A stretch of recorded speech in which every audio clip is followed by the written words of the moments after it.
إن الحمد لله نحمده ونستعينه ونستغفره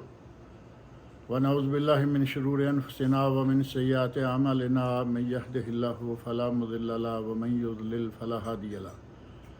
وأشهد أن لا إله إلا الله وحده لا شريك له وأشهد أن محمدا عبده ورسوله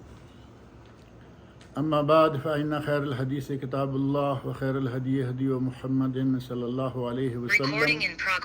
وشر الأمور محدثاتها وكل محدثة بدعة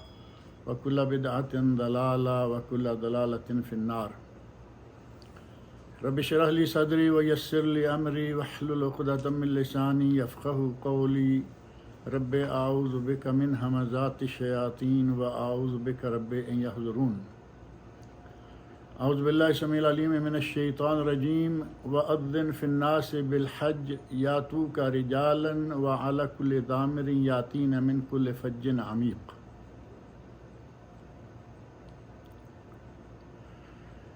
سعودی عرب اور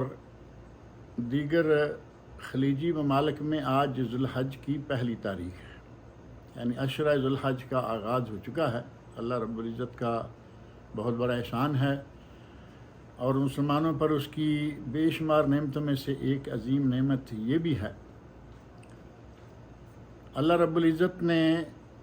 مسلمانوں کو بے شمار نعمتوں سے نواز رکھا ہے، حتیٰ کہ قرآن کریم میں تو اللہ رب العزت نے یہاں تک فرمایا وَإِن تَعُدُّوا نِعْمَتَ اللَّهِ لَا تُحْصُوهَا کہ اگر تم اللہ کی نعمتوں کو گننا بھی چاہو تو گن نہیں سکتے۔ یہ ماہ ذو الحج اور پھر عشرہ ذو الحج، یہ دونوں جیسا کہ گزشتہ درس میں بھی میں نے یہ بات ذکر کی تھی کہ یہ اشہر حرم کا حصہ بھی ہیں، جن کا ذکر اللہ رب العزت نے سورہ توبہ کی آیت نمبر 36 میں فرمایا ہے۔ اللہ رب العزت ارشاد فرماتے ہیں ان عدۃ الشہور عند اللہ 12 شہرا فی کتاب اللہ یوم خلق السماوات والارض منہا اربعۃ حرم۔ اب یہ اربعۃ حرم، حرمت والے 4 مہینے جو ہیں، ان کا ذکر نبی اکرم صلی اللہ علیہ وسلم نے ہمیں واضح طور پر بتا دیا کہ 3 مہینے مسلسل ہیں، اور وہ ہیں ذوالقعدہ، ذوالحجہ اور محرم، اور چوتھا مہینہ ہے رجب۔ ان 4 مہینوں میں سے آج ہم جس مہینہ میں داخل ہوئے ہیں یہ مہینہ بھی حرمت والے مہینوں میں سے ہی ہے، اور حرمت والے مہینوں کے بارے میں اللہ رب العزت نے قرآن کریم میں ارشاد فرمایا ہے یسألونک عن الشہر الحرام قتال فیہ، اے میرے نبی لوگ آپ سے شہر الحرام، حرمت والے مہینے میں قتال یا جنگ و جدال کرنے کے بارے میں سوال کرتے ہیں۔ قل قتال فیہ کبیر، کہہ دیجئے کہ ان مہینوں میں جنگ و جدال، قتال، لڑائی جھگڑے، بلکہ فسق و فجور اور گناہ کرنا یہ بہت کبیرہ گناہ ہے۔ اور حضرت ابن عباس رضی اللہ عنہما، اسی طرح حضرت قتادہ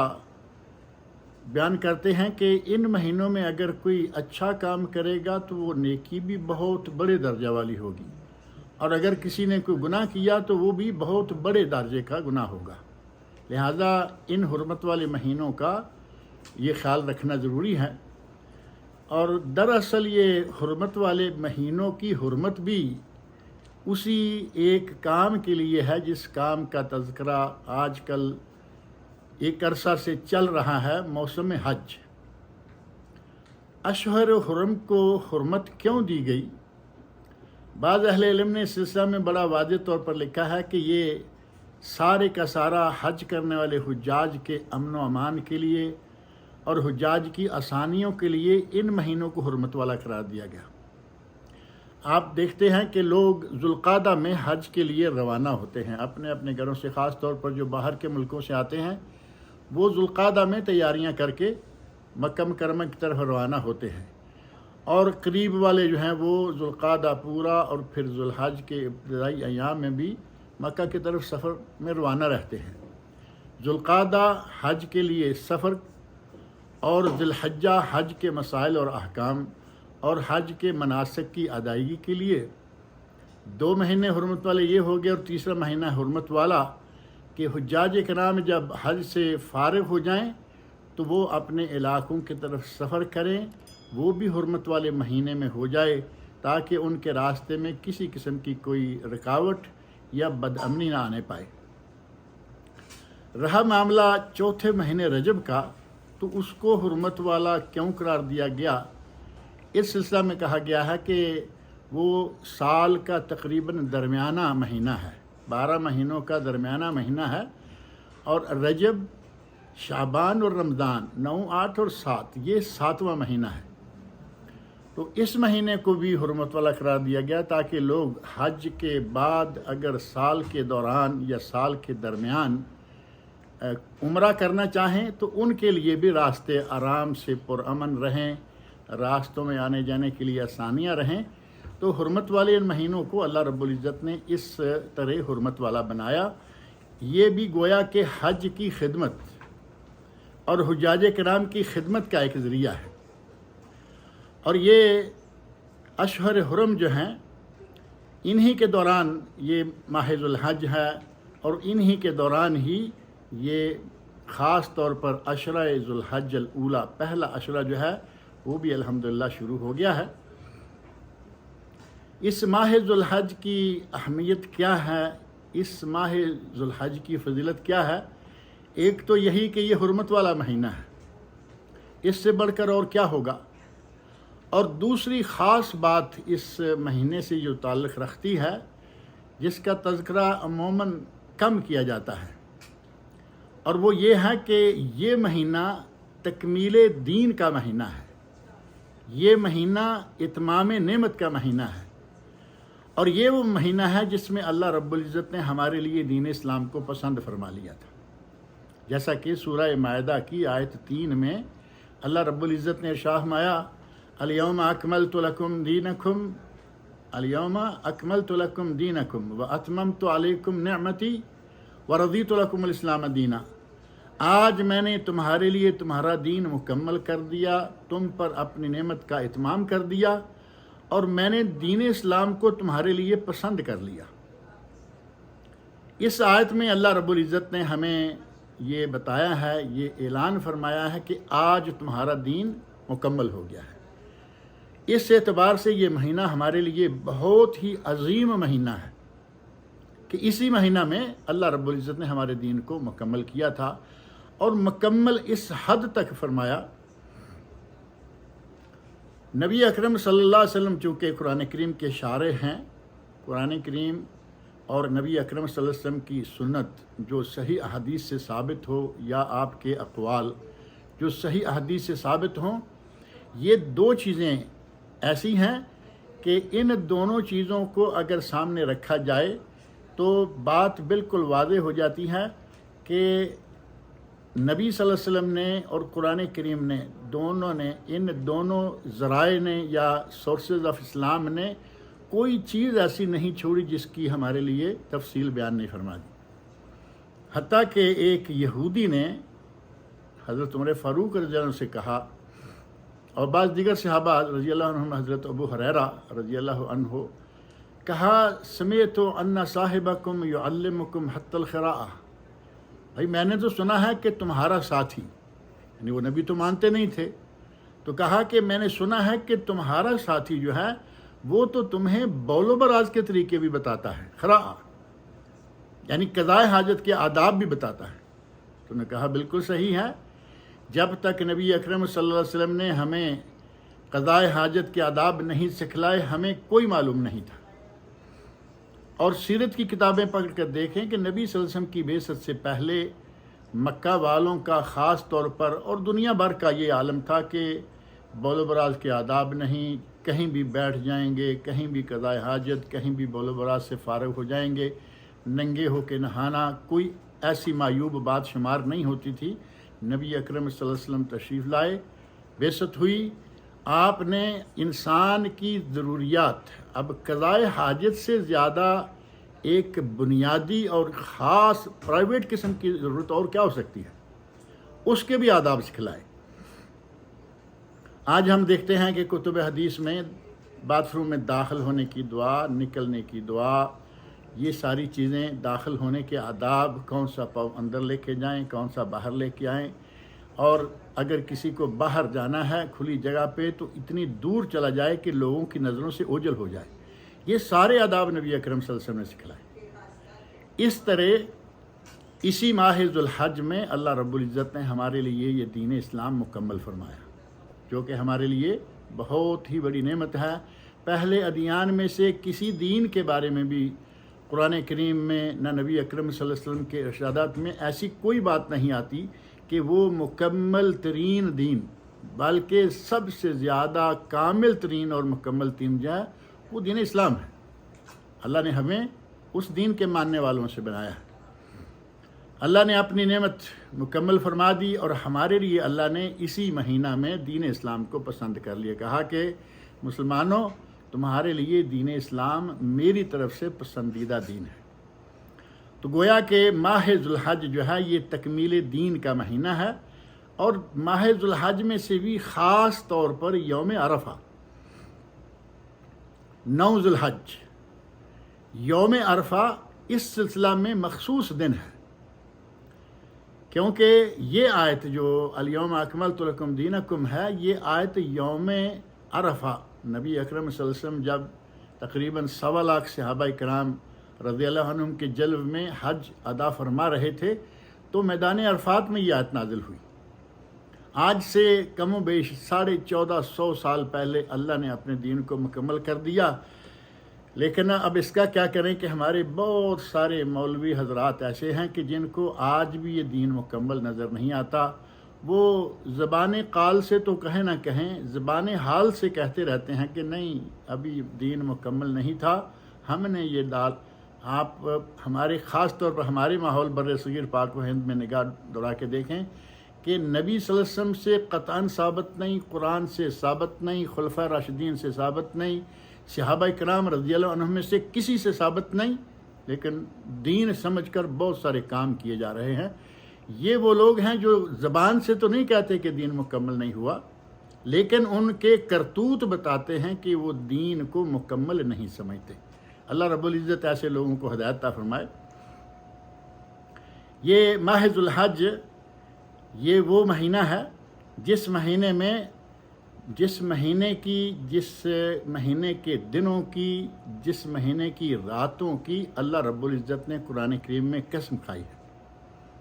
اللہ رب العزت جب کسی چیز کی قسم کھاتا ہے تو وہ چیز مقام و مرتبہ کے اعتبار سے بہت ہی بلند و بالا ہو جاتی ہے۔ اللہ رب العزت نے قرآن کریم میں سورۃ الفجر میں اس کے دنوں کی، اس کے راتوں کی، اس کی نمازوں کی قسم کھائی اور فرمایا، بسم اللہ الرحمن الرحیم، ارشاد الہی ہے، والفجر ولیال عشر والشفع والوتر، قسم ہے فجر کی، اور قسم ہے 10 راتوں کی، اور قسم ہے جوڑی کی، اور قسم ہے اکائی کی۔ اب فجر کیا ہے؟ فجر کے بارے میں اہل علم نے کہا کہ یہ بعض کا کہنا ہے کہ یہ فجر محرم ہے، ذوالحج نہیں، کیونکہ محرم سے نئے سال کا آغاز ہوتا ہے، لہذا وہ ہے۔ اور کسی نے کہا کہ نہیں یہ فجر ذوالحج ہے، اور کسی نے کہا نہیں یہ فجر ذوالحج نہیں بلکہ یہ فجر عشرہ من ذوالحج، یعنی عاشر ذوالحج یا تاسع ذوالحج، یوم عرفہ یا یوم نحر کی یہ فجر ہے۔ اور اس بات کو کبار محدثین میں سے اور کبار مفسرین قرآن میں سے امام ضحاک بڑے مشہور گزرے ہیں، ان کا کہنا ہے کہ یہ ذوالحج کی فجر ہے، اور خاص طور پر عشرہ ذوالحج اولا اس کی فجر ہے، کیونکہ فجر کے ساتھ ہی ولیال عشر جو آیا ہے، اور اس پر پوری امت کے لوگوں کا اجماع ہے، تمام صحابہ کا اجماع ہے، اور اس کے بارے میں بہت بڑے صحابہ مفسرین جو ہے ان سب کا کہنا ہے، حضرت عبداللہ بن عباس رضی اللہ عنہما، حضرت عبداللہ بن زبیر رضی اللہ عنہما، اور امام مجاہد جو بڑے کبار تابعین مفسرین میں سے ہیں، ان سب کا کہنا ہے کہ یہاں ولیال عشر سے مراد ذوالحج کا عشرہ اول ہے۔ امام ضحاک کہتے ہیں کہ ولیال عشر جو ساتھ جڑ کے آ گیا ہے تو اس کا معنی یہ ہوا کہ یہ فجر جو ہے یہ ذوالحج کی فجر ہے، نہ کہ محرم کی یا کسی دوسرے اور مہینے کی۔ اور ولیال عشر معروف اور کبار صحابہ کے نزدیک، اور بلکہ یہ کہا جائے کہ جماہیر صحابہ کی اکثریت اس بات پر متفق ہے کہ یہ ذوالحج کی ہی 10 راتیں ہیں۔ اور امام رکسی رحمۃ اللہ علیہ نے اپنی تفسیر میں یہ بات ذکر بھی کی ہے، نقل بھی کی ہے۔ اور جہاں تک تعلق ہے والشفع اور جوڑی کی، شفع جوڑی 2،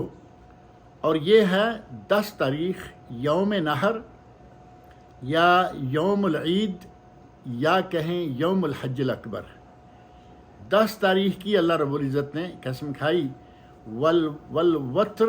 اور اکائی کی قسم، اور اکائی ہے یوم عرفہ۔ حضرت جابر رضی اللہ عنہ، حضرت جابر بن عبداللہ رضی اللہ عنہما معروف صحابی ہیں، ان سے نقل کرتے ہوئے مسند امام احمد میں امام صاحب نے یہ بات ذکر کی ہے کہ انہوں نے یہ تفسیر بیان کی ہے کہ شفع سے مراد یوم نحر ہے اور وتر سے مراد یوم عرفہ ہے۔ یہ ماہ ذوالحج کی اور ان کے ایام کی، ان کی نمازوں کی، ان کے دنوں کی اللہ رب العزت نے قسم کھا کے ان کے مقام و مرتبہ کو اور چار چاند لگا دیے۔ اور آپ دیکھیں قرآن کریم میں بہت ساری چیزوں کی قسمیں، جس چیز کی اللہ نے قسم کھائی ہے یقیناً وہ بہت ہی اعلیٰ، بہت ہی عمدہ اور بہت ہی مقام و مرتبہ والی کوئی چیز ہو جاتی ہے۔ اور ماہ ذوالحج ہی وہ مہینہ ہے کہ جس میں حجاج کرام، بلکہ حجاج کرام کی اکثریت اس عشرہ ذوالحج میں خاص طور پر احرام کی حالت میں ہوتی ہے۔ وہ حرمین شریفین میں ہوتے ہیں۔ جب تک 8 تاریخ یوم ترویہ شروع نہیں ہوتا، کوئی مکہ میں ہے، کوئی مدینہ میں ہے، کوئی مدینہ جا رہا ہے، کوئی مکہ آ رہا ہے، یہ سارے کے سارے لوگ ان دنوں میں عموماً احرام کی حالت میں ہوتے ہیں۔ اور قرآن کریم میں اللہ رب العزت نے حج کے جو مہینے مقرر فرمائے، ان کے ساتھ ہی ان مہینوں کی ایک اہمیت یا ان مہینوں کا ایک ادب بھی بیان فرما دیا۔ الحج و اشہر معلومات، جو کہ بڑی معروف قرآن کریم کی آیت ہے، الحج و اشہر معلومات، اس اشہر معلومات والی آیت کے ساتھ ہی اللہ رب العزت ارشاد فرماتے ہیں کہ فمن فرض فیہن الحج، ان میں جو شخص اپنے اوپر حج کو فرض کر لے، یعنی ان مہینوں میں جو آدمی حج کرنے کا ارادہ کر لے، حج کا احرام باندھ لے، عمرے کا احرام باندھ کے تمتع والے روانہ ہو جائیں، یا قران والے حج و عمرہ کا احرام باندھ کے روانہ ہو جائیں، یا افراد والے حج کا احرام باندھ کے روانہ ہو جائیں، احرام باندھیں تو ساتھ ہی انہوں نے گویا کہ اپنے اوپر حج فرض کر لیا۔ حالانکہ حج تو فرض ہے، اس کی تھوڑی تفصیل میں ذکر کرتا ہوں کہ کتنا اور کس طرح فرض ہے۔ بہرحال جس نے فمن فرض فیہن الحج، جس نے ان مہینوں میں اپنے اوپر حج فرض کر لیا، یعنی حج کی ادائیگی شروع کر دی، فلا رفث ولا فسوق ولا جدال فی الحج،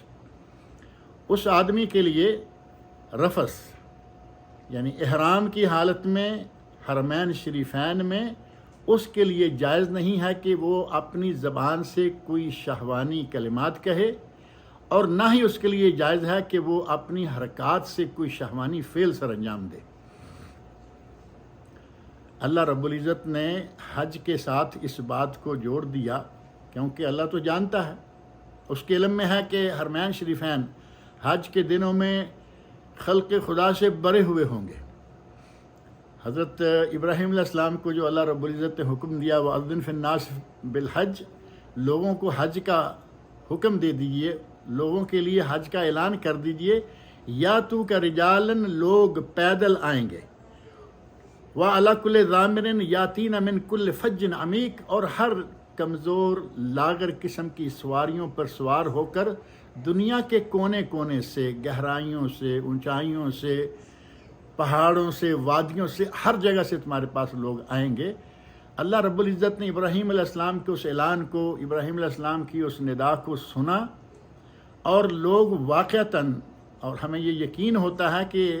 حضرت ابراہیم علیہ السلام کی وہ آواز، ایک انسان کی آواز کو اللہ نے اتنی قوت دی کہ وہ دنیا کے کونے کونے تک پہنچی، اور آج ہم اپنی آنکھوں سے اس کا اثر دیکھتے ہیں کہ دنیا کے کونے کونے سے حجاج کرام مکہ مکرمہ پہنچے ہوئے ہوتے ہیں۔ اللہ رب العزت نے اپنے علم سابق کے حساب سے یہ طے کر دیا کہ حج کے دوران اور ذوالحج کے مہینہ میں کوئی آدمی کسی قسم کی شہوانی حرکت یا شہوانی فعل سر انجام نہ دے، فلا رفث ولا فسوق، اور کوئی گناہ، کسی گناہ کا ارتکاب نہ کرے، ولا جدال فی الحج، اور نہ ہی حج کے ایام میں، حج کے دوران کسی قسم کا کوئی لڑائی جھگڑا کرے۔ اور لڑائی جھگڑے سے بھی ہمارے لوگ،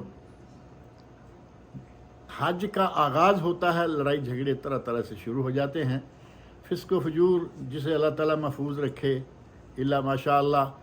اور جہاں تک تعلق ہے فلا رفث،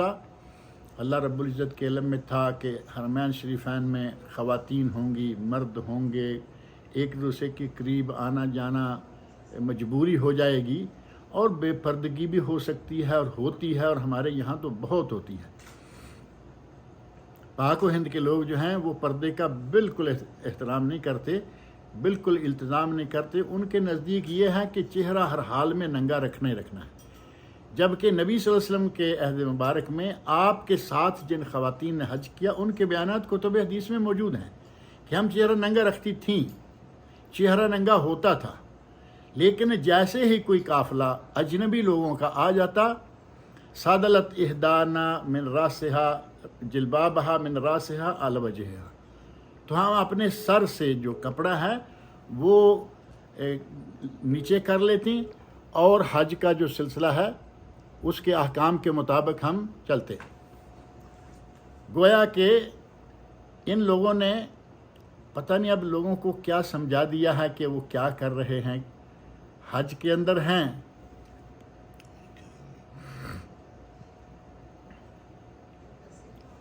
ٹیلی فون آ گیا۔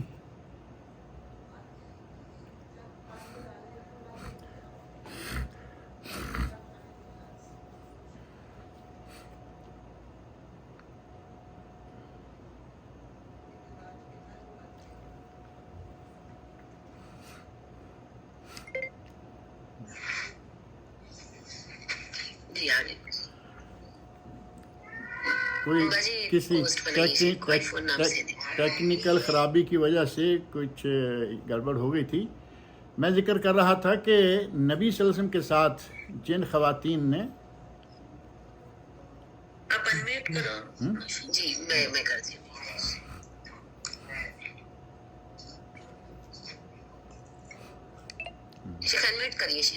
جی یہ کوئی ٹیکنیکل خرابی آ گئی تھی۔ بہرحال میں ذکر کر رہا تھا کہ نبی صلی اللہ علیہ وسلم کے ساتھ جن خواتین نے حج کیا ان کا کہنا ہے کہ ہم اپنے چہرے کو ننگا رکھے ہوئے ہوتی اور اپنے چہرے کو ننگا کیے ہوئے ہوتی، جیسے ہی کوئی قافلہ آ جاتا جو اجنبیوں کا ہوتا، غیر محرم لوگوں کا ہوتا یا غیر محرم لوگ ہوتے، صادلت احدانا جلبابہا من راسہا علی وجہہا، تو ہم اپنے سر سے کپڑا گرا کر اپنے چہرے کا پردہ کر لیتے۔ اب نبی صلی اللہ علیہ وسلم کے ساتھ تو جن خواتین نے حج کیا وہ پردہ کر لیتی تھیں، آج پتہ نہیں کیا وجہ ہے، اور میری سمجھ میں یہ بات نہیں آتی کہ ہمارے پاک و ہند سے ایک علماء کی بہت بڑی تعداد ہے جو پابند کر کے بیچتی ہے کہ ہر حال میں چہرے کو ننگا رکھنا، جو کہ نبی اکرم صلی اللہ علیہ وسلم کے ارشادات اور نبی اکرم صلی اللہ علیہ وسلم کے احکام کے سراسر خلاف ہے۔ نماز پڑھنے کے لیے عورت جائے، بازار میں جائے جہاں اتنے لوگوں سے میل جل ممکن نہیں ہوتا، ان کے لیے تو اتنی پردے کی پابندی ہو، اور جہاں لاکھوں ملینز لوگ جمع ہوں گے وہاں کے لیے آپ کہیں گے کہ چہرہ ننگا لے کے جائیں یا ننگا رکھیں۔ آپ اپنے کمرے میں ننگا رکھیں، آپ اپنے کیمپ میں ننگا رکھیں، جیسے ہی کوئی غیر محرم ہو، گلی میں ہو، بازار میں ہو، مکہ میں ہو، مدینہ میں ہو، جدہ میں ہو، اور حرم میں ہو، حرم کے باہر ہو، غیر محرم سامنے آئے تو فوری طور پر پردہ کر لینا ضروری ہے۔ پھر پردہ اگر کرتے بھی ہیں تو بڑے عجیب و غریب انداز ہیں، پی کیپ سر پہ پہنی ہوئی ہے، اس کے اوپر سے ایک عجیب سا ڈیزائن بنایا ہوا ہے جس کی قطعاً کوئی ضرورت نہیں، یہ تکلفات ہیں۔ ان لوگوں نے جنہوں نے پردے کے ساتھ حج کیا انہوں نے یہ نہیں کہا کہ ہماری ناک، پیشانی، گال، ٹھوڑی کو کپڑا نہیں لگتا تھا، کپڑا سادہ سی بات ہے کہ لگے گا اور لگتا رہے، کوئی بات نہیں۔ بہرحال اللہ رب العزت نے یہ ادب ہمیں دیکھیں قرآن کریم میں بتا دیا کہ کسی قسم کی کوئی شہوانی حرکت، کوئی شہوانی لفظ، اپنی آنکھ پہ کنٹرول، اپنی زبان پہ کنٹرول رکھتے ہوئے ہم نے حج کرنا ہے۔ کسی قسم کے گناہ کا ارتکاب نہیں کرنا اور کسی قسم کی لڑائی اور جھگڑا نہیں کرنا۔ اللہ رب العزت نے یہ ادب جو ہے وہ ہمیں سکھا دیا، اور اس مہینے کی حرمت کا تقاضا بھی یہی تھا کہ یہ سارے کام جو ہیں پورے پابندی کے ساتھ سر انجام دیے جائیں، اور یہ بھی نہیں کہ یہ صرف اب ذوالحج میں اور عشرہ ذوالحج میں اور احرام والوں کے لیے ہی ہے، یہ سب کے لیے ہے اور ہمیشہ کے لیے ہے۔ کوئی گھروں میں ہو، کوئی سفر میں ہو، کوئی حضر میں ہو، کوئی محرم میں ہے، ذوالحج میں ہے،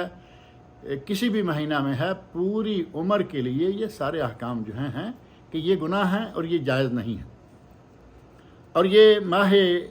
ذوالحج ہی وہ مہینہ ہے جس میں حج کے مناسک ادا کیے جاتے ہیں، جو اسلام کا 5واں رکن ہے۔ اسلام کے 5 ارکان ہیں جو کہ معروف ہے۔ نبی اکرم صلی اللہ علیہ وسلم نے اسلام کے 5 ارکان جو بیان فرمائے ہیں اور اس کے بارے میں احادیث موجود ہیں، خود قرآن کریم میں اس حج کو فرض قرار دیا گیا۔ وَلِلَّهِ عَلَى النَّاسِ حِجُّ الْبَيْتِ مَنِ اسْتَطَاعَ إِلَيْهِ سَبِيلًا فَمَنْ كَفَرَ فَإِنَّ اللَّهَ غَنِيٌّ عَنِ الْعَالَمِينَ۔ اللہ رب العزت نے صاف طور پر فرما دیا کہ لوگوں پر حج فرض ہے، اور اگر کوئی حج کا انکار کرتا ہے، حج کا کفر کرتا ہے، تو اللہ تعالیٰ سارے جہانوں سے غنی ہے، اسے کسی کی کوئی پرواہ نہیں، کرے نہ کرے، یہ اب ان کا اپنا انجام ہے۔ اللہ نے ابراہیم علیہ السلام سے اعلان کروا دیا، سورۃ الحج کی آیت 27، وَأَذِّنْ فِي النَّاسِ بِالْحَجِّ، جو میں نے شروع میں پڑھی ہے۔ اور پھر ساتھ ہی اللہ رب العزت نے یہ بھی فرما دیا، وَلِلَّهِ عَلَى النَّاسِ حِجُّ الْبَيْتِ، لوگوں پر اس بیت اللہ کا حج کرنا فرض ہے، اور من استطاع الیہ السبیلا، یہ گنجائش بھی دے دی کہ جو اس پر اس کی طاقت رکھتا ہے اس کے لیے حج فرض ہے۔ اور نبی اکرم صلی اللہ علیہ وسلم نے بھی بعض احادیث میں، بلکہ بڑی مشہور و معروف حدیث ہے، حدیث جبرائیل رضی اللہ علیہ السلام،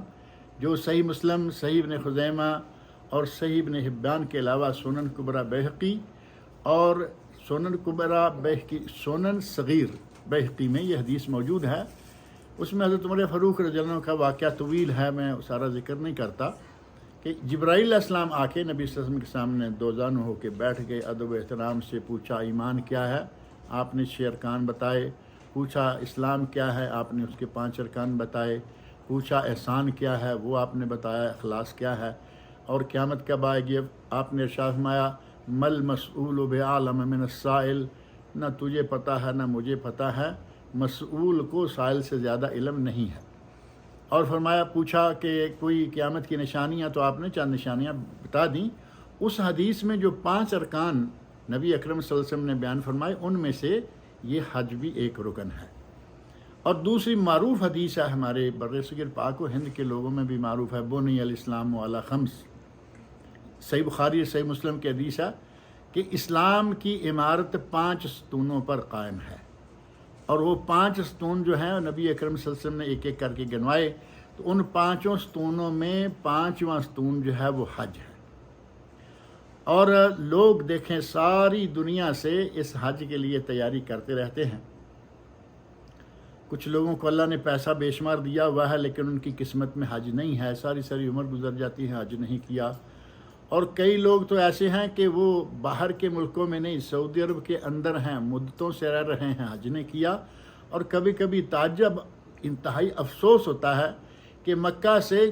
60-70 کلومیٹر پر، آج کل تو اس سے بھی مکہ سے کم رہ گئے ہیں، کیونکہ جدہ بھی پھیل گیا، مکہ بھی پھیل گیا، تھوڑے سے فاصلے پر جدہ ہے، مدتوں سے رہ رہے ہیں، حج نے کیا۔ حتیٰ کہ بعض واقعات ایسے سننے میں آئے کہ مکہ کے اندر رہتے ہوئے مدتوں حج نہیں کیا، کیا کریں گے۔ اور دوسری طرف وہ لوگ بھی ہیں کہ اس مہینے میں جو حج کیا جاتا ہے، ماہ ذوالحج میں، اس حج کی تیاری کے لیے کوئی 5 سال، کوئی 10 سال، کوئی 15 سال، کوئی 20 سال،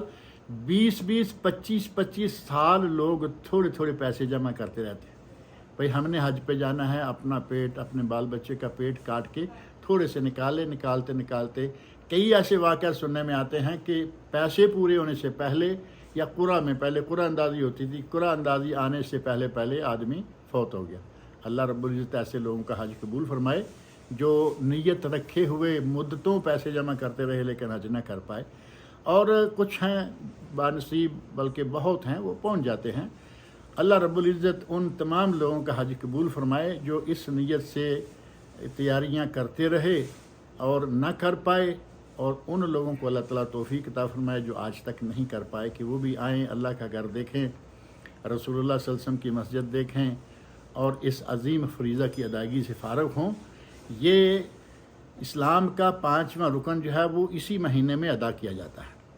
اور یہ ساری عمر میں صرف ایک ہی مرتبہ ہے۔ یہ بھی نہیں کہ یہ حج جو ہے نمازوں کی طرح بار بار یا رمضان کی طرح ہر سال نہیں۔ نبی اکرم صلی اللہ علیہ وسلم ارشاد فرماتے ہیں ان اللہ فرض علیکم الحج فحجوا، اے لوگو یا ایھا الناس ان اللہ فرض علیکم الحج فحجوا، اے لوگو اللہ نے تم پر حج فرض کیا ہے، حج کرو۔ حضرت اقرا بن حابس رضی اللہ عنہ ایک بڑے مشہور صحابی ہیں، وہ کہتے ہیں کہ کل عام یا رسول اللہ، صحیح بخاری مسلم اور دیگر کتابوں میں یہ حدیث موجود ہے کہ کیا ہر سال حج کرنا فرض ہے؟ نبی اکرم صلی اللہ علیہ وسلم خاموش رہے، دوسری مرتبہ پوچھا، 3 مرتبہ پوچھا، آپ خاموش رہے، پھر آپ نے فرمایا لو قلت نعم لوجبت، اللہ کے بندے اگر میں کہہ دیتا کہ ہاں ہر سال فرض ہے تو فرض ہو جاتا اور تم نہ ادا کر پاتے۔ اب جیسے میں نے عرض کیا ہے کہ لوگ بیچارے بڑی بڑی مدت تک پیسہ جمع کر رہے ہیں، نہیں پہنچ پاتے، اور کچھ لوگ ایسے ہیں کہ پیسہ بے شمار ہے، نہیں پہنچ پاتے، اور اگر یہ ہو جاتا کہ واقعی ہر سال حج فرض مشکل ہو جاتا، نبی اکرم نے فرمایا کہ تم یہ نہ کر پاتے۔ تو حج ساتھ ہی آپ نے یہ وضاحت فرما دی الحج مرہ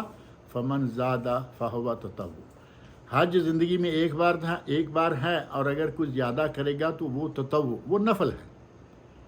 اب نبی صلی اللہ علیہ وسلم یہ فرماتے ہیں کہ حج ایک بار ہے، زیادہ کرے تو نفل۔ ہمارے یہاں ایک عجیب بات یہ بھی بڑی مشہور ہے، کہتے ہیں جی جس نے شوال میں ذوالقعدہ میں عمرہ کر لیا اس پر حج فرض ہو گیا۔ اب نبی صلی اللہ علیہ وسلم کہیں الحج مرہ، زندگی میں فرض حج ایک مرتبہ، اور ہمارے یہ حضرات جو ہیں وہ بار بار حج کو فرض کرتے چلے جا رہے ہیں، پتہ نہیں اب ان کا کیا بنے گا۔ بہرحال اسی مہینہ میں حج ہے، ماہ ذو الحج میں، اور آپ نے ارشاد فرمایا تعجلوا الی الحج یعنی الفریضہ، حج کرنے میں جلدی کرو۔ سنن ابن ماجہ اور مسند امام احمد کی حسن درجہ کی حدیث ہے یہ، حج کرنے میں جلدی کرو فإن أحدكم لا يدري ما يعرض له من مرض او عذر، کوئی نہیں جانتا کہ اگر تم کل پہ ٹالتے گئے تو کوئی مرض لاحق ہو جائے گی، نہ نکل پاؤ گے، کوئی ایسا عذر بن جائے گا، نہ نکل پاؤ گے، اور پھر کل کس نے دیکھی ہے، اگلے سال کریں۔ کچھ لوگ یہ کہتے ہیں اگلے سال کریں گے، پھر کہتے ہیں نہیں ابھی وہ بیٹے کی پڑھائی باقی ہے، چلو تعلیم مکمل ہو لے، پھر بیٹی کی یاد آ جاتی ہے کہ اس کی شادی باقی ہے، وہ سارے کام ہو جاتے ہیں اور ساتھ اس کا بھی کام ہو جاتا ہے، اس کے علاوہ اوپر سے آ جاتا ہے دنیا میں، اسی طرح درے کے درے رہ گئے۔ ایک عظیم فریضہ جو اگر کوئی جان بوجھ کے لیٹ کرتا ہے تو حضرت عمر فاروق رضی اللہ عنہ نے فرمایا ما ہم بمسلمین، وہ تو مسلمان ہی نہیں ہے۔ لیکن ہمارے یہاں یہ سلسلہ جو ہے یہ بہت زیادہ ہے، ایک مرتبہ حج ہے وہ عمر میں، اور اس کے لیے تیاری ضرور کرنی چاہیے، اور وہ اسی مہینے میں ماہ ذو الحج میں۔ اور ماہ ذو الحج ہی وہ مہینہ ہے جس کا عشرہ اول جو سعودی عرب میں اور خلیج میں آج شروع ہو چکا ہے، اور کل انشاءاللہ پاکستان، انڈیا، بنگلہ دیش میں اور دیگر ممالک میں شروع ہو جائے گا۔ یہ عشرہ اول جو ہے ذو الحج کا، اس کی اتنی زیادہ اہمیت ہے کہ اسے افضل ایام الدنیا کہا گیا، کہ یہ دنیا کے تمام ایام میں سے افضل ترین عشرہ ہے۔ اور حضرت ابن عباس رضی اللہ عنہما نبی اکرم صلی اللہ علیہ وسلم کا ایک ارشاد بیان کرتے ہیں جو کہ صحیح بخاری، سنن ترمذی، ابن ماجہ، صحیح ابن خزیمہ، سنن کبریٰ بہقی اور مصنف عبدالرزاق میں موجود ہے۔ نبی صلی اللہ علیہ وسلم ارشاد فرماتے ہیں ما من ایام العمل الصالح فیہا احب الی اللہ من هذه الایام یعنی عشر ذی الحجہ، کوئی دن ایسا نہیں جس میں کیا گیا کام ان 10 دنوں میں کیے گئے کام سے زیادہ اللہ کو پیارا ہو، کوئی بھی کام۔ اب صحابہ کرام رضی اللہ عنہم چونکہ جانتے تھے کہ جہاد جو ہے ذروۃ سنام ہی الجہاد فی سبیل اللہ، خود نبی صلی اللہ علیہ وسلم فرمایا کہ دین کی جو چوٹی ہے، ذروۃ سنام، دین کی کوہان کی چوٹی الجہاد فی سبیل اللہ ہے، یعنی جہاد ہے۔ تو فوراً صحابہ نے کہا یا رسول اللہ، فرما رہے ہیں کہ ان دنوں میں کیے گئے عمل کا کوئی عمل بھی مقابلہ نہیں کرتا باقی دنوں والا۔ تو کہتے ہیں ولل جہاد فی سبیل اللہ، کیا جہاد فی سبیل اللہ بھی کوئی مقابلہ نہیں کرتا؟ تو آپ نے فرمایا ولل جہاد فی سبیل اللہ الا رجلا خرج بنفسہ و مالہ، جہاد فی سبیل اللہ بھی مقابلہ نہیں کرتا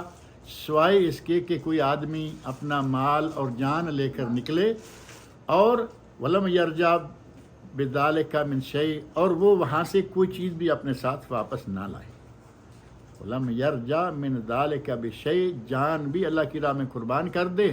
اور مال بھی اللہ کی راہ میں قربان کر دے، تو اس کا عمل ان دنوں میں کیے گئے عمل سے افضل ہے۔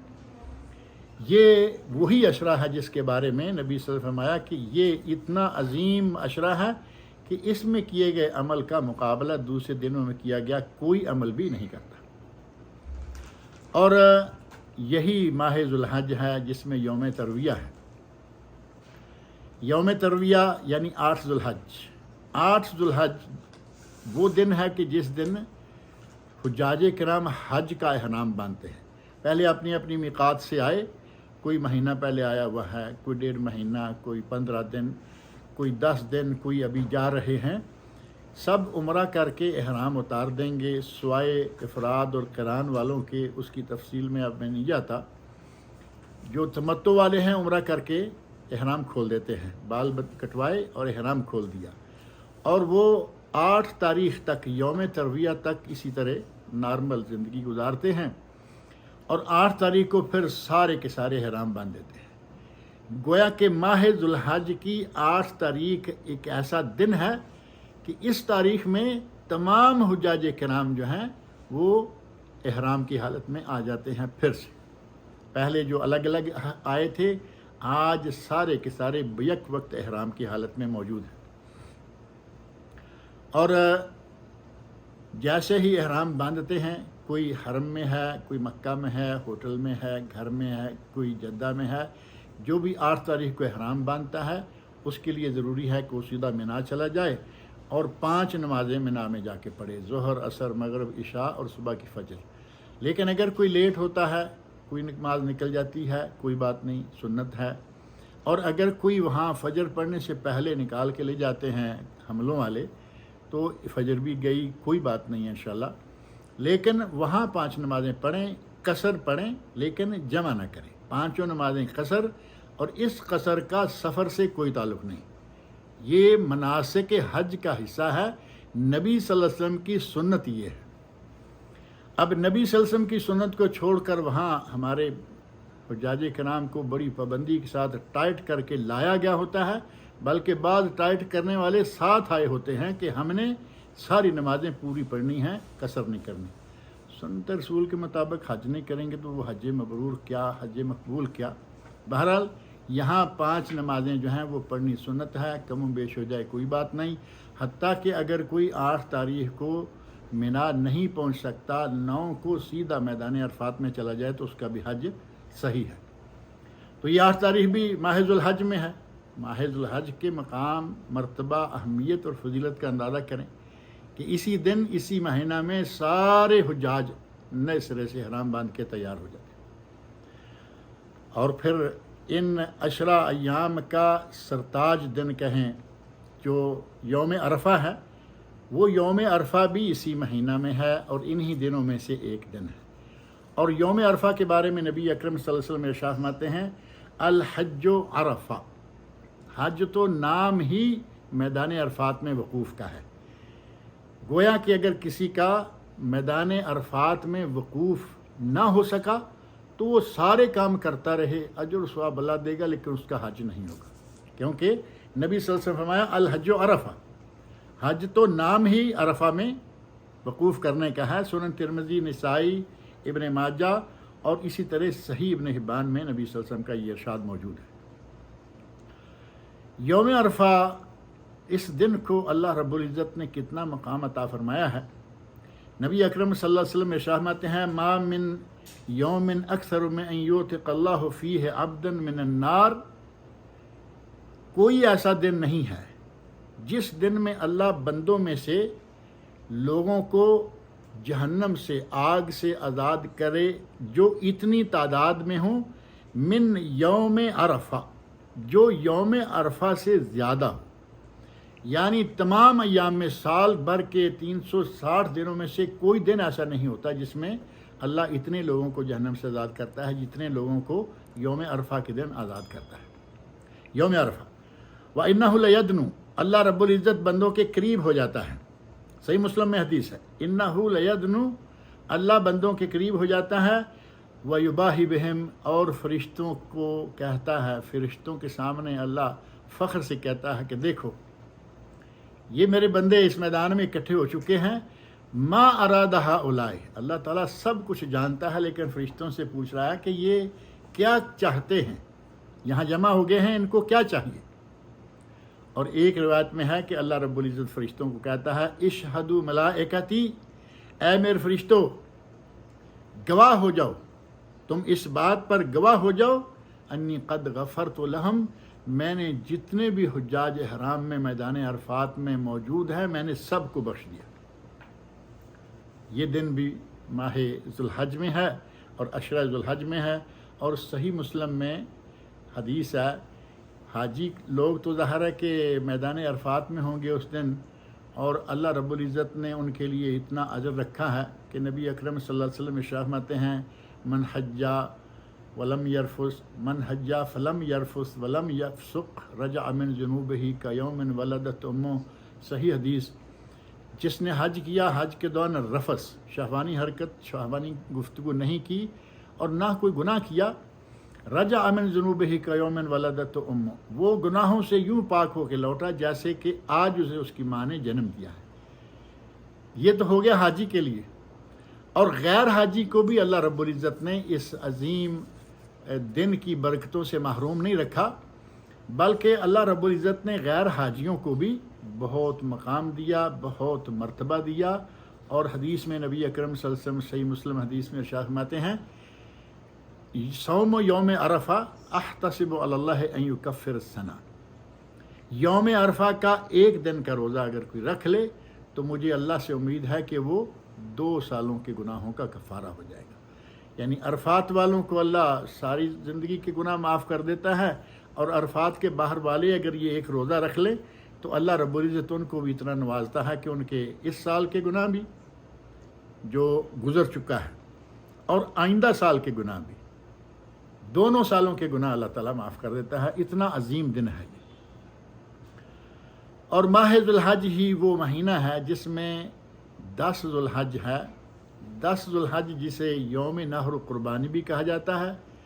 اور وہی 10 ذوالحج دنیا بھر میں عید کا دن ہے۔ خاص طور پر جتنے لوگوں کا عرفہ ایک ہے، جتنے لوگوں کا چاند کی تاریخ ایک ہے، پوری خلیج، اور یہ 10 دن ان کا یہ ہے،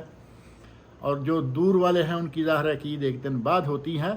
تو یہ یوم عید بھی ہے، اور یہی یوم نحر و قربانی بھی ہے، اور یہی یوم حج اکبر بھی ہے۔ یوم حج اکبر، ہمارے یہاں ایک تصور ہے کہ حج اکبر وہ ہوتا ہے جو حج جمعہ کے دن آ جائے، اور اس کے ساتھ کئی خود ساختہ قسم کی یا ضعیف قسم کی لا اصل قسم کی روایت جوڑ رکھی ہیں کہ جس نے وہ حج کر لیا اس کا حج جو ہے وہ 70 حجوں کے برابر یا 100 حجوں کے برابر، اور یہ ہو جائے گا وہ ہو جائے گا۔ کوئی حدیث ایسی ثابت نہیں ہے۔ اللہ رب العزت نے اس دن کو یوم حج اکبر قرار دیا ہے، اور حضرت ابو ہریرہ رضی اللہ عنہ فرماتے ہیں کہ حج اکبر کیوں کہا گیا؟ لوگ چونکہ عمرہ کو حج اصغر کہتے ہیں، لہذا اس حج کو حج اکبر قرار دیا گیا۔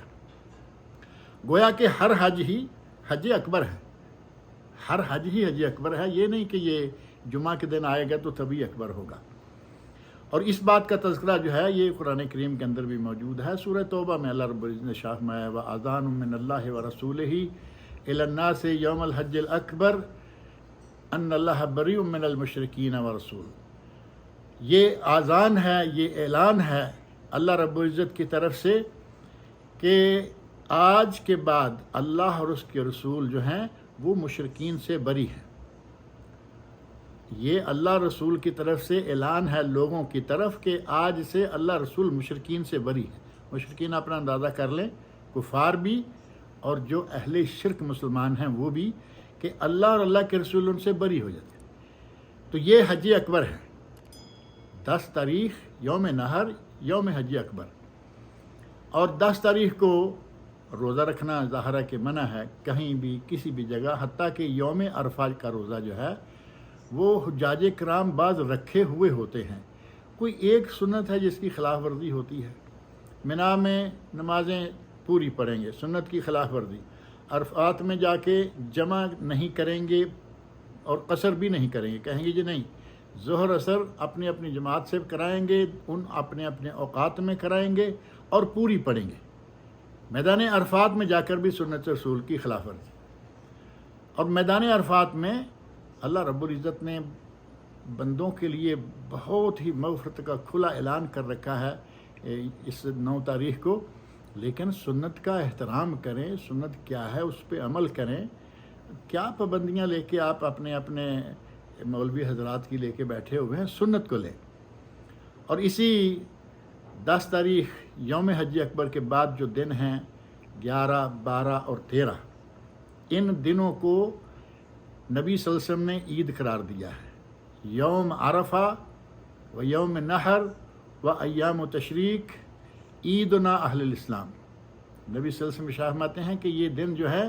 یوم عرفہ، یوم عید اور ایام تشریق، 3 جو ہیں 11، 12، 13، یہ 5 دن ہو گئے۔ نبی صلی اللہ علیہ وسلم ارشاد فرماتے ہیں کہ یہ 5 دن جو ہیں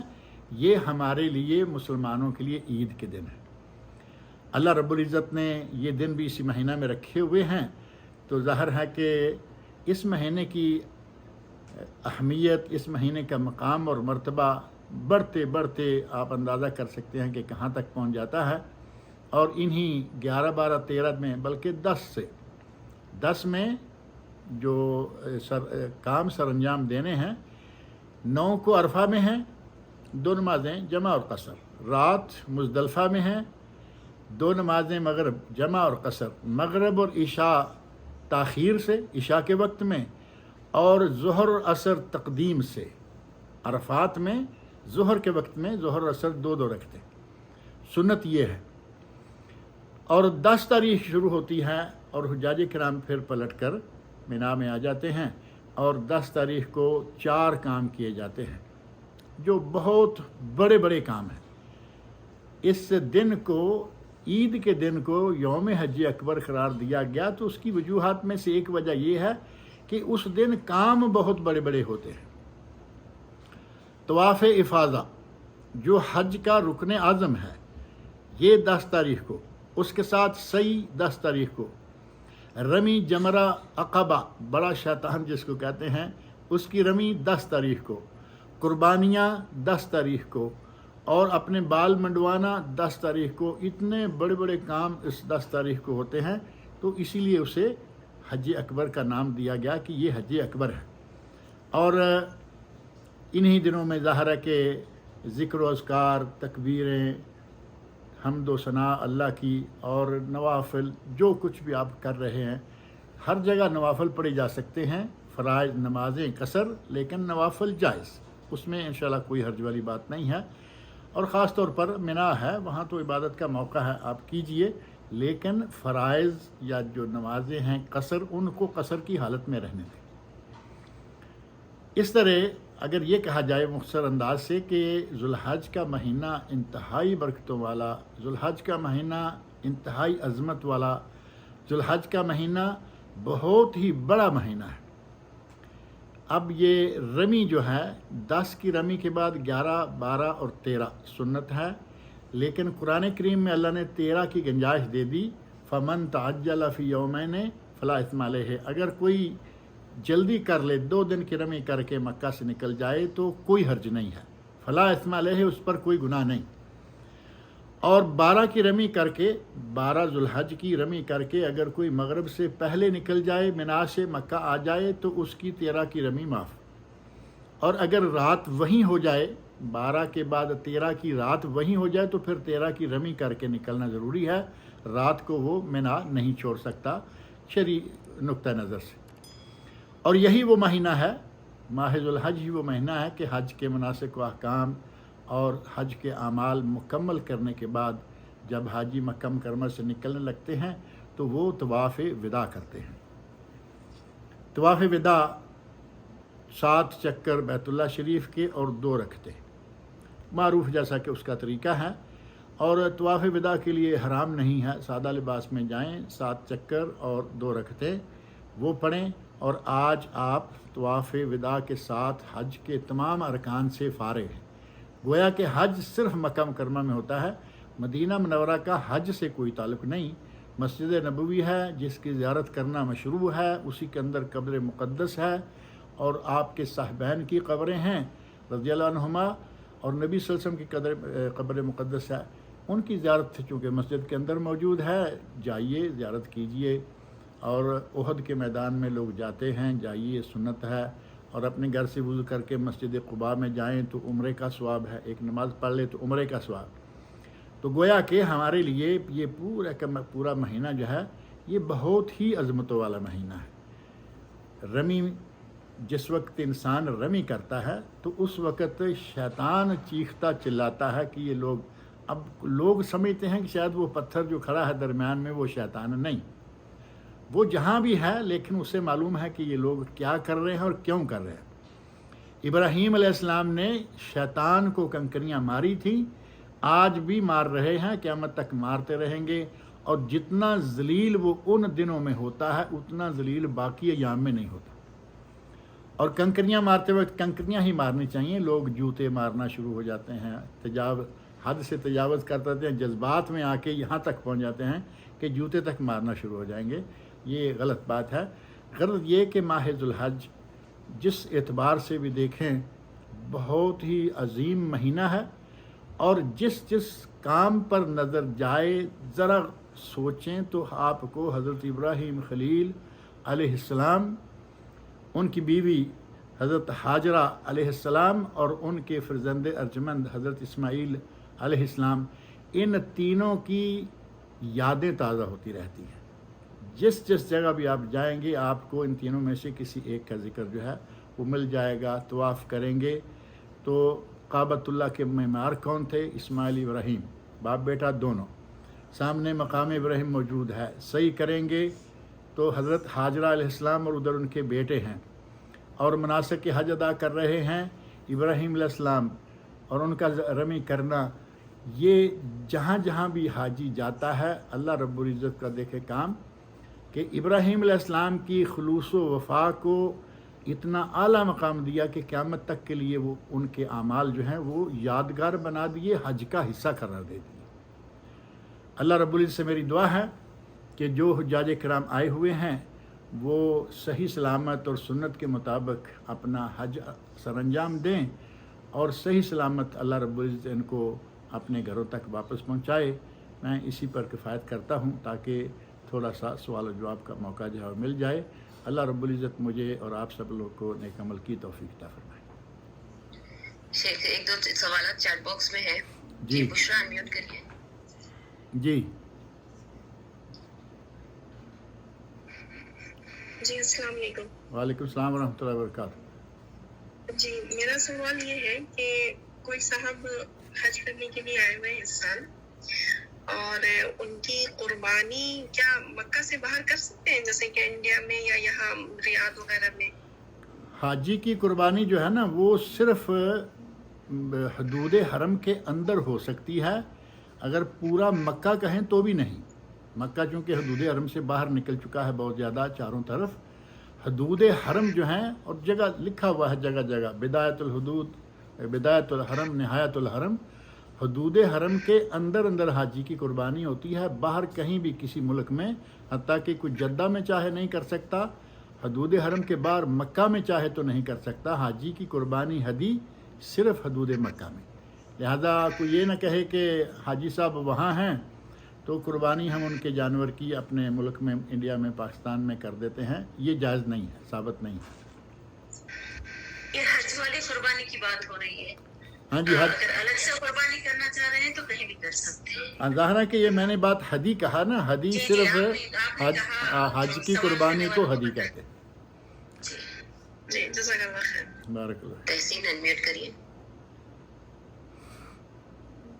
السلام علیکم رحمۃ اللہ وبرکاتہ. وعلیکم السلام ورحمۃ اللہ وبرکاتہ. میرا سوال یہ ہے کہ لوگ کہتے ہیں کہ عرفات کا روزہ جو ہے وہ انڈیا پاکستان والے جو ہے سعودی کے حساب سے رکھیں یا انڈیا کے حساب سے رکھیں، تو پلیز اس کے بارے میں رہنمائی کر دیں. یہ بڑی معروف بات ہو چکی ہے آج کل کا ایک یہ برننگ ٹاپک کہا جائے تو ہر مجلس میں یہ بات چل رہی ہے. ایک بات میں سب سے پہلے اس سلسلہ میں یہ کہنا چاہوں گا کہ جب تک یہ سیٹلائٹ چینل نہیں آئے تھے، یعنی آج سے اب 50 سال پیچھے لے جائیے، 100 لے جائیے، اس کے پیچھے جو 1300 سال ہیں، 1400 سال ہیں، ان میں لوگ عرفہ کا روزہ کب رکھتے تھے؟ آپ کو کوئی بھی نہیں کہہ سکے گا کہ اس دن لوگ 8 تاریخ کو روزہ رکھتے تھے، بلکہ ہر آدمی کہے گا کہ 9 تاریخ کو روزہ رکھا جاتا ہے. 9 تاریخ کو جو روزہ رکھتے ہیں تو اس کا معنی یہ ہوا کہ یوم عرفہ اصلاً 9 ہی تاریخ کو ہے. اب 9 تاریخ کو جب روزہ رکھتے ہیں تو یہ ہے یوم عرفہ. اور اگر ہم پاکستان انڈیا میں عرفات میں حاجیوں کو دیکھ کر سیٹلائٹ کی وجہ سے 8 کو روزہ رکھیں گے تو پھر آگے کیا ہوگا؟ وہی ہو جائے گا کہ ایک دن پھر خالی چھوڑیں گے، پھر اس کے بعد ہم عید کریں گے، جبکہ اصولی طور پر عید اور عرفات دونوں آگے پیچھے کٹھے جڑ کے ہیں. تو جو لوگ سعودی عرب میں اور خلیج میں ہیں، جہاں کا رویت حلال کے حساب سے تاریخ یا دن جو ہے وہ اکٹھا ہے، وہ تو سعودی عرب کے یوم عرفہ کو، یعنی 9 ذی الحج جو سعودی عرب کی تاریخ ہے، اسی تاریخ کو وہ روزہ رکھیں گے. لیکن پاکستان میں، انڈیا میں، چونکہ سابقہ حساب کے مطابق جو 1300 سال تک لوگ رکھتے آئے ہیں، وہ 9 تاریخ کو رکھتے ہیں، 9 ذی الحج کو. تو ان کے لیے 9 ذی الحج ہے. لیکن یہاں ایک بات میں ذکر کروں کہ ذی الحج کے پورے 9 دن جو ہیں حاجیوں کے لیے تو ظاہر ہے کہ عرفہ کے دن روزہ رکھنا جائز نہیں، یا یہ کہا جائے کہ سنت نہیں، کیونکہ نبی صلی اللہ علیہ وسلم میدان عرفات میں روزے سے نہیں تھے. حضرت ام فضل رضی اللہ عنہ کا واقعہ بڑا معروف ہے کہ صحابہ میں یہ بات چل نکلی کہ شاید آپ روزے سے ہیں، تو وہ کہتی ہیں میں نے دودھ کا پیالہ اٹھایا، نبی صلی اللہ علیہ وسلم کی خدمت میں پیش کر دیا. آپ اونٹنی پر اس وقت سوار تھے اور جبل رحمت کے پاس تھے، چڑھے ہوئے، اوپر نہیں چڑھے، آپ پاس کھڑے تھے. آج کل لوگ سمجھتے ہیں کہ جب تک جبل رحمت کے اوپر نہ ہو کے آئیں شاید حاجی نہیں ہوتا. نبی صلی اللہ علیہ وسلم خود نہیں اوپر گئے. بہرحال آپ نے دودھ کا پیالہ پی لیا، تو یہ صحابہ میں جو بات چل رہی تھی کہ آپ شاید روزے سے ہیں، وہ بات ختم ہو گئی. اور ایک روایت میں آتا بھی ہے کہ روزہ یوم عرفہ کا نہ رکھا جائے، اگرچہ اس روایت پر کلام ہے، لیکن نبی صلی اللہ علیہ وسلم کا اپنا عمل یہ ہے کہ وہاں روزہ اس دن کا حاجی نہ رکھیں. باقی لوگوں کے لیے 1 ذی الحج سے لے کے 9 ذی الحج تک روزے رکھنا جائز، سنت، ثواب ہے. اگر آپ 8 کو بھی اور 9 کو بھی، یعنی 9 دن نہ رکھیں. آج ہی مجھے ہندوستان سے ایک صاحب ہیں، انہوں نے کہا کہ میں ہمیشہ سے 9 روزے رکھتا آ رہا ہوں، لیکن اس مرتبہ گرمی بڑی ہے، غالباً 48 درجے انہوں نے بتایا یا کتنی انڈیا میں گرمی پڑ رہی ہے، اور میں کمزور ہوں، بیمار ہوں، تو میں اگر نہ سارے رکھ سکوں. میں نے کہا سنت ہے، نفل ہے، رکھیں تو ٹھیک ہے، نہیں تو کم از کم یوم عرفہ کا رکھ لیں. اور انہیں میں نے ساتھ یہ بھی مشورہ دیا اور میں دیتا رہتا ہوں کہ اس خلفشار سے نکلنے کے لیے کہ 8 کا رکھیں یا 9 کا رکھیں، دونوں رکھ لیں. 8 کا بھی رکھیں، ہندوستان میں 8 ہوگی، سعودیہ میں 9 ہوگی، روزہ رکھ لیجئے. اور 9 کا بھی رکھیں، کیونکہ جو عمل 1300-1400 سال سے چلتا آ رہا ہے کہ لوگ 9 کا روزہ رکھتے رہے ہیں، ان کے ساتھ ہی یہ روزہ بھی آپ کا ہو جائے گا. اور یہ طریقہ میرے نزدیک افضل ترین طریقہ ہے کہ 1 کی بجائے 2 روزے. دونوں میں سے ایک تو عرفہ ہے نا آپ کا، چلیے ایسا کر لیتے ہیں، یہ ہے یا یہ ہے، دو روزے رکھ کے آپ یقیناً 2 سالوں کے گناہوں کا کفارہ ہی نہیں بلکہ اس پر اضافہ بھی حاصل کریں گے۔ لہذا اس جھنجٹ میں نہیں پڑنا چاہیے کہ ہم صرف 8 کا رکھیں گے، ہم صرف 9 کا رکھیں گے، دونوں رکھ لیجیے۔ اور اگر کوئی دونوں نہیں رکھ سکتا، اس کے لیے اتنی ہی استطاعت یا طاقت ہے کہ ایک رکھے تو وہ 9 تاریخ کا روزہ رکھے۔ جی شیخ، ہندوستان میں کہا جا رہا ہے کہ عید کے دن سعودی عرب میں عید ہے، تو یہاں پر کیوں کیسا عید کے دن روزہ رہتے ہیں؟ عید کے دن تو رہنا حرام ہے، یہ ایک بات ہو رہی ہے۔ اور عیدگاہ جب جاؤ نا شیخ، تو یہاں کا سعودی عرب کو فالو کرنے والے وہاں عیدگاہ بھری پڑی ہے، تو لوگ نا آدھے ہو چکے ہیں، ہمارے ہی لوگ، اپنے ہی لوگ، تو بیچ والے لوگ نا کنفیوز ہو جا رہے ہیں کہ یہ صحیح ہے یا یہ صحیح ہے۔ تو کس بات کو کرے شیخ؟ جب علماء بول رہے ہیں اور سن نہیں رہے ہیں تو کیا کرے شیخ؟ آپ کے علم میں ہوگا کہ علماء آدھے نہیں ہو گئے، کچھ لوگ ہیں جو اس طرف گئے ہیں، کچھ لوگ تھوڑے سے لوگ ہیں جو کہتے ہیں کہ جو تاریخ مکہ کی وہ ہماری، جو رمضان کا آغاز مکہ میں، وہ کوئی بھی دوسرا کام نہیں کرتے سوائے اس عرفہ کے۔ عید مکہ کے ساتھ نہیں کرتے، نمازوں کے اوقات مکہ کے ساتھ نہیں ہیں،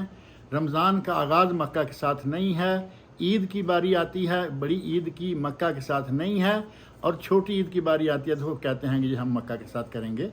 اگر یہ لوگ 9 تاریخ جو ہندوستان کی 9 تاریخ بنتی ہے یوم عرفہ، اس تاریخ کو روزہ رکھتے ہیں،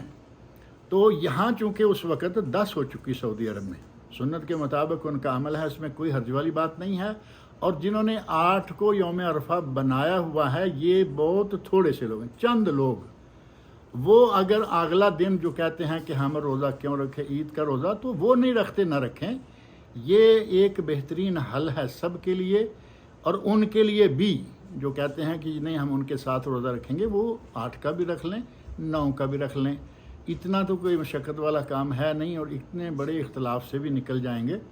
تو یہ ہمارے یہاں ایک یہ کنفیوژن ہے کہ شاید وہ بہت بڑی جماعت ہے، نہیں، وہ بہت تھوڑے سے لوگ ہیں، لیکن یقیناً ہیں اور ہمارے علم میں ہے۔ رمضان میں بھی ویسے ہی کر رہے ہیں روزے، ایک دن پہلے یہاں پوچھ رہے ہیں چاند نظر آ گیا کیا، اس کے بعد روزے رکھنا شروع کرتے رہے، ابھی تو آگے بڑھ چکی بات ہے۔ وہی ایک جو جماعت کہیں، ٹولہ کہیں، کیا کہیں گے، کچھ لوگ ہیں جو یہ کر رہے ہیں۔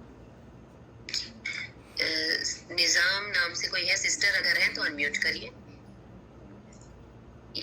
سسٹر ذاکرہ انمیوٹ کریے۔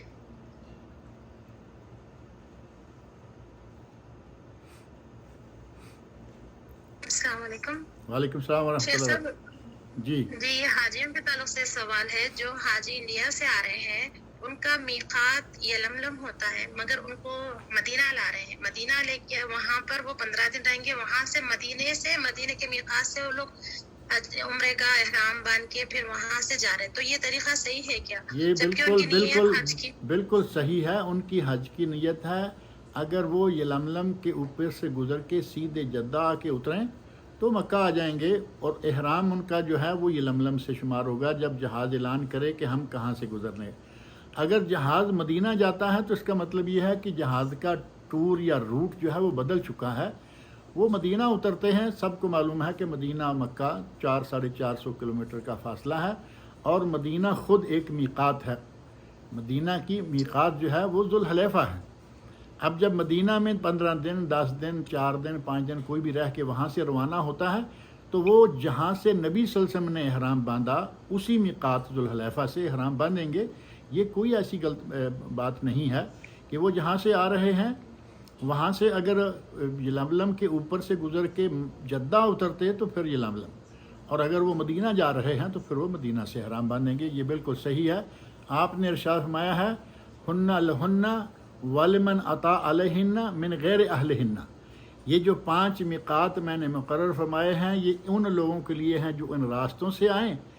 جو چاہے کسی اور بھی جگہ کے ہیں۔ جگہیں 5 مقرر فرمایا جتنے لوگ بھی ان راستوں سے جائیں گے ان کی میقاتیں یہ ہیں، اور ان میں سے جو مدینہ کے راستے آ رہا ہے اس کی میقات مدینہ ہو جائے گی۔ یہاں سے حتیٰ کہ سعودی عرب کے بہت سارے علاقوں سے لوگ پہلے مدینہ جا کے جب مکہ کی طرف روانہ ہوتے ہیں عمرہ کے لیے سال بھر، تو وہ مدینہ کی میقات سے احرام بند کے جاتے ہیں، اور اگر سیدھے مکہ جاتے ہیں تو پھر جس کے سامنے شرقیہ والے لوگ ہیں، منطقہ شرقیہ، ریاض اور دوسرے علاقے، ان کے لیے قرن المنازل یا السیل الکبیر جو طائف میں ہے، ان کے لیے وہ میقات بنتی ہے۔ تو اس میں کوئی حرج نہیں ہے کہ وہ آ کے مدینہ منورہ سے احرام باندھتے ہیں، بلکہ ایک طرح سے خوش نصیبی ہے کہ وہ میقات وہ ہے جہاں سے نبی صلی اللہ علیہ وسلم نے احرام باندھا، 1 مرتبہ حجۃ الوداع کا اور 4 مرتبہ عمرے کا۔ یہاں میں ایک بات ذکر کر دوں کہ نبی صلی اللہ علیہ وسلم نے اپنی عمر میں صرف 4 عمرے کیے ہیں، اور وہ چاروں عمرے ذوالقعدہ میں واقع ہوئے ہیں، ذوالقعدہ میں۔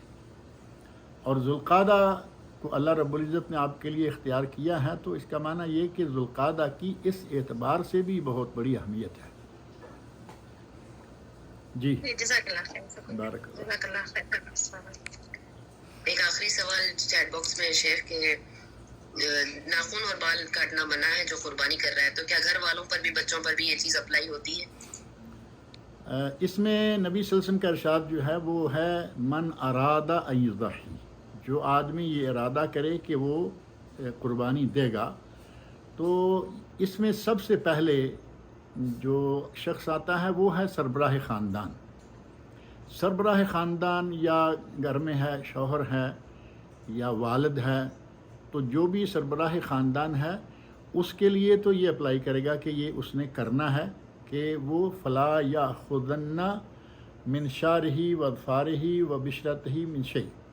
اپنے بالوں سے، اپنے ناخنوں سے اور اپنے بشرہ سے، بشرہ جو اس جگہ کبھی کبھی گوشت سوکھ جاتا ہے یا یہاں سے پھوٹ جاتا ہے، اس میں سے کوئی چیز نہ پکڑے، یعنی نہ کاٹے، نہ کھینچے، نہ نوچے۔ تو یہ سب سے ضروری جو ہے وہ ہے سربراہ خاندان کے لیے۔ گھر کے لوگ جو ہیں وہ اگر ان میں سے کوئی یہ اختیار کرتا ہے، اس پر عمل کرتا ہے، تو یقیناً اللہ رب العزت اسے اس کی نیت پر ثواب دے گا۔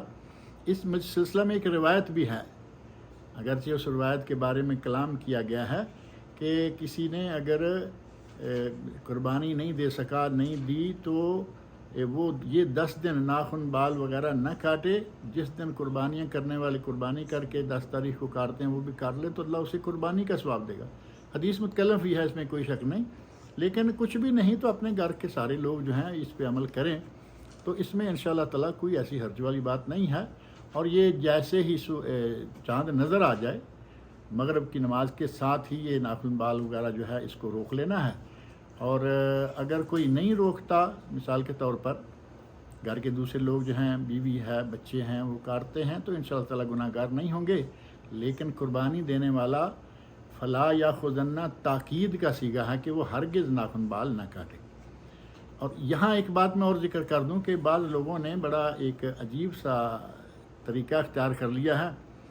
ڈیلی کلین شیو والے ہیں، ڈیلی شیو کرتے ہیں، تو کہتے ہیں جی کون اب 10 دن تک شیو نہ کرے، ہم قربانی نہیں دیتے۔